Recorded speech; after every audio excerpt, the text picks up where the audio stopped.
Nasagip ng mga otoridad ang isang menor de edad na dalagita matapos umunong takutin at pilitin ng isang lalaki na makapagkita sa kanya kapalit ng hindi pagpapakalat ng isang sensitibong video. Ayon sa hepe ng Bacoor Component City Police Station na si Police Lieutenant Colonel Alexides Samito, humingi ng tulong ang biktimang si alias Nene kasama ang kanyang ama matapos umano siyang pagbantaan ng sospek na si alias June. Batay sa kanilang reklamo, pinipilit umano ng sospek ang menor de edad na makipagkita at muling makipagtalik sa kanya.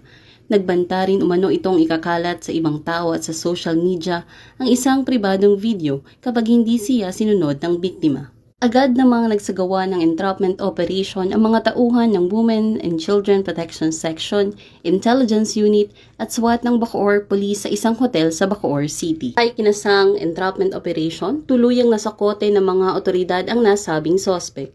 Nakumpiska rin mula sa kanya isang caliber .38 revolver na may kasamang bala, isang cellphone na naglalaman umano ng sensitibong video ng biktima at iba pang personal na kagamitan. Ligtas namang nasagip ang menor de edad.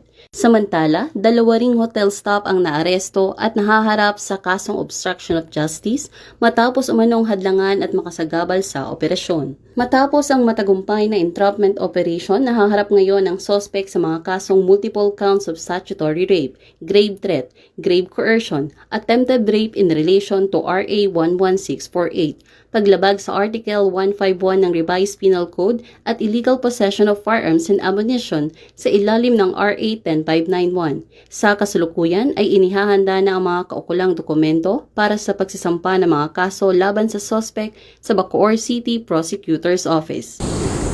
Ito ang bagong PNP para sa bagong Pilipinas, serbisyong mabilis, tapat at nararamdaman. Mula sa Cavite Police Provincial Office, ang tahanan ng mga bayaning pulis, ako ang inyong PNN correspondent. Alagad ng batas, tagapagtaguyod ng Balitang Pulis.